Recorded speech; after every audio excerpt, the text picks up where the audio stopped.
अंधेरे में बहुत दूर की सूझी। कहाँ मियां इमरान खान कश्मीर लेने की बात कर रहे थे तो वहीं पाकिस्तान पर ही हो गया हमला और पाकिस्तान की 60% जमीन जाएगी। इस भयंकर तबाही को कैसे बर्दाश्त करेगा पाकिस्तान? तो वहीं दूसरी तरफ आखिर अमेरिका भारत से क्यों डर गया? तो अब यूरोप के साथ साथ ब्रिटेन को भी भारत से मांगनी पड़ रही है मदद। जानेंगे इन खबरों को विस्तार से। अब यह बात बिल्कुल घिसी पिटी सी हो गई है कि भारत 60 देशों को कोरोना के वैक्सीन दे रहा है। शुरू में यकीन नहीं होता था कि भारत वैक्सीन बना भी सकता है। सच मानिए, भारत की जनता ना सुन के इतना आदी हो गई थी कि उन्हें अपने वैज्ञानिकों और अपने नेताओं पर भरोसा ही नहीं था। और लाखों लोग होंगे जिन्होंने ये माना होगा कि भारत वैक्सीन नहीं बना सकता है। पर इसके उलट भारत ने न सिर्फ वैक्सीन बनाई बल्कि दुनिया भर में धूम भी मचा दिया। यहाँ तक कि यूएन को भी कहना पड़ा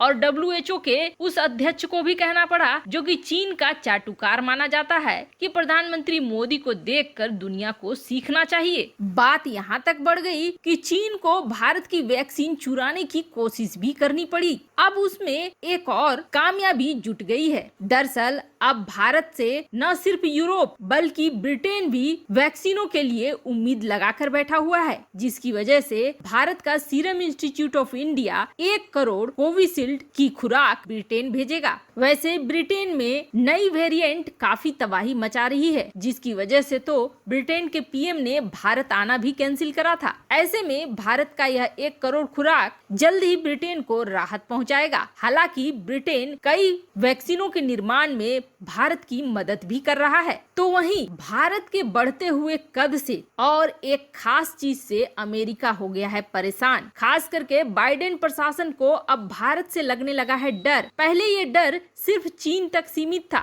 लेकिन चीन से बढ़कर अब ये डर भारत की तरफ आ रहा है। अमेरिका को ये लग रहा है कि चीन के बाद कहीं भारत सुपर पावर का दावेदार न बन जाए। एक समस्या चीन को वो अभी संभाल नहीं पा रहा है, तब दो समस्याओं को कैसे संभालेगा? दरअसल अब तक दुनिया भर में रक्षा की बात हो या फिर व्यापार की बात हो, सिर्फ अमेरिका का सिक्का चलता था। यहाँ तक कि अमेरिका ने तो अपने रास्ते से रूस को भी बड़ा दिमाग लगाकर हटा दिया, खुद उसका विघटन करवा के। रूस के ऊपर इतने प्रतिबंध लगाए कि रूस कभी खड़ा ही नहीं हो सका। और अभी भी भले ही डिफेंस के मामले में रूस बिल्कुल अलग सा देश बन गया हो और काफी ताकतवर बन गया हो, लेकिन अर्थव्यवस्था उसकी बहुत कमजोर है। पर भारत के साथ ऐसा नहीं है और भारत की नई सोच भारत को और भी ज्यादा मजबूत कर रही है। हाँ, भारत में कई कंपनियां अब भारत के मेक इन इंडिया प्लान के तहत खुद भारत के अंदर रोजगार भी पैदा करेंगी और भारत को आत्मनिर्भर भी बनाएंगी। जैसे कि स्वीडन की कंपनी, काफी बड़ी कंपनी, अब भारत में खिलौनों का व्यापार करेगी जो सीधे सीधे चीन के व्यापार को चौपट करेगी। तो वहीं फ्रांस और इजराइल भारत में हथियारों का निर्माण करेंगे।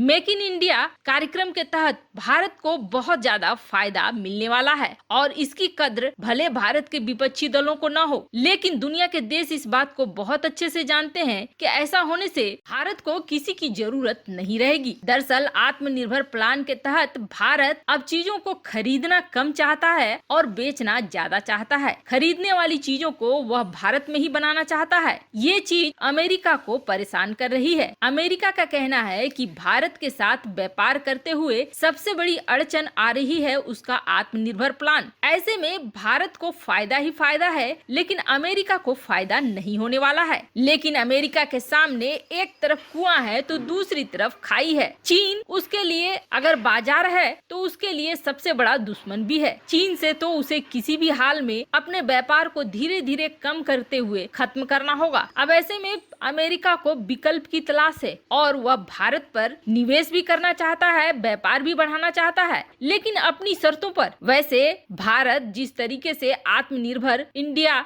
के प्लान के तहत आगे बढ़ चुका है, उसमें वापस उसका लौटना मुश्किल ही है। अमेरिका को माननी होगी तो भारत की ही शर्तों को माननी होगी, चाहे अमेरिका का यह डर अमेरिका को कितना ही क्यों न परेशान करे। वहीं दूसरी तरफ हिंग लगे न फिटकरी, रंग भी चोखा होए। पाकिस्तान की हालत कुछ ऐसी हो रही है कि जो पाकिस्तान भारत के अंदर एक कश्मीर को अलग करना चाहता था, अब उसकी 60% जमीन जा रही है और इसके लिए बड़ा बवाल खड़ा भी हो चुका है और यह बवाल हमला का रूप भी ले चुका है। अब समय ये आ गया है कि पाकिस्तान एक छोटा सा देश बनकर रह जाएगा और ये हमला भारत नहीं कर रहा है बल्कि भारत का दोस्त कर रहा है। पर भारत से क्यों खफा हो गया पाकिस्तान इस मामले को लेकर? दरअसल 1993 में अंग्रेज नौकरशाह सर हेनरी मोर्टिमर डुरंड ने अफगान अमीर अब्दुल रहमान खान के साथ मिलकर एक सीमा रेखा तैयार कर दी थी, जिसके आधार पर पाकिस्तान और अफगानिस्तान को बांटा गया था। हालांकि उस समय भी अफगानिस्तान के लोगों ने इसका विरोध किया था और इस जमीन के 60% भाग को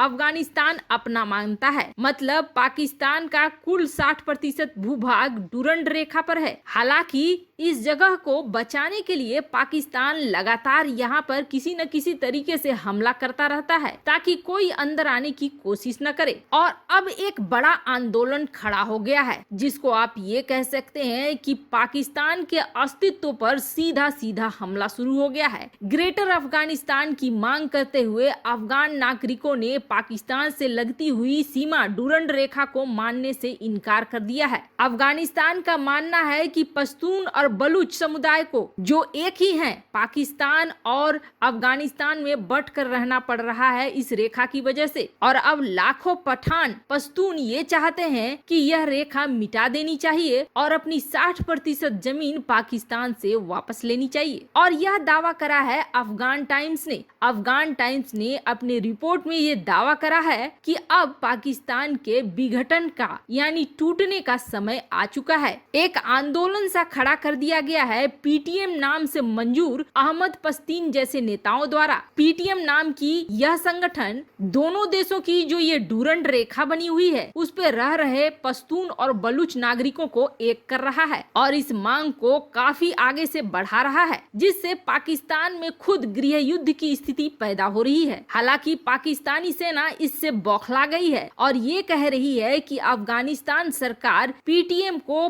पैसे देकर और योजनाबद्ध तरीके से पाकिस्तान को तोड़ने में लगी हुई है। हालांकि पाकिस्तान कथित तौर पर इसमें भारत का भी हाथ कहता आया है। हालांकि ये तो उसकी आदत है, चाहे पाकिस्तान के अंदर गुब्बारे भी फूट जाएं, इसका आरोप वह भारत पर ही लगाता रहेगा। लेकिन इतना जरूर तय हो गया है कि जो गड्ढा उसने दूसरों के लिए खोला था उस गड्ढे में अब वह खुद ही गिर रहा है और खुद ही पाकिस्तान टुकड़ों में बंटने जा रहा है। जेब में ठन गोपाल नहीं है और ऊपर से ये आफतें। आपको क्या लगता है, क्या पाकिस्तान ज्यादा दिनों तक बच पाएगा? कमेंट कर अपनी राय जरूर बताएं। जल्द मिलते हैं अगले वीडियो में नई खबर के साथ।